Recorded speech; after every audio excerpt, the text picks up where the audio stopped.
प्रदेश बदमाश होवे जान हमार उत्तर प्रदेश जदि एगो कर देबो पगलिया देश बदमाश होवे जान हमार उत्तर प्रदेश। हाँ तो मुझे भी कम मत समझो।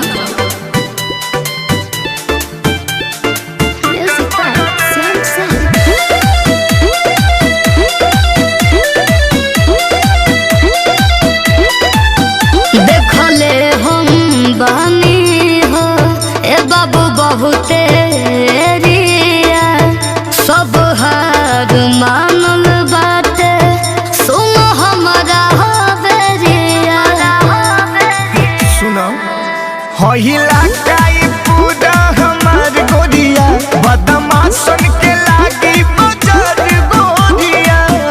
अच्छा बॉडी डेंजर होई खाली देखो न फेस आज फट जाई गोरी तो घर इंग्लिश डरे। अच्छा हट जाई गोरी तो घर इंग्लिश डरे। बदमाश होवे जान हमार उत्तर प्रदेश जदि एगो कर देबो पगलिया देश बदमाश होवे जान हमार उत्तर प्रदेश।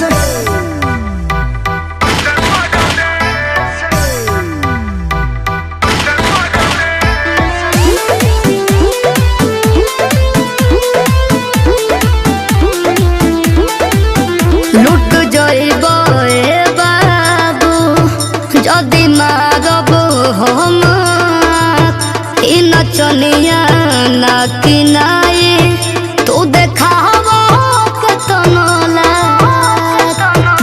सुनो बुझ सर्वे सचिन के इशारा जा। अच्छा। नहीं यूपी में आईबो दोबारा जान। जाइबो हम पीछा के बाबू कले बच के रहियो। सुन फट जाई गोरी तो घर इंग्लिश डरे। फट जाई गोरी तो घर इंग्लिश डरे। चलो ना। बदमाश होवे जान हमार उत्तर प्रदेश। अच्छा। जदि एगो कर देबो पगलिया देश बदमाश होवे जान हमार उत्तर प्रदेश। अरे हमारी यूपी ब्रांड है।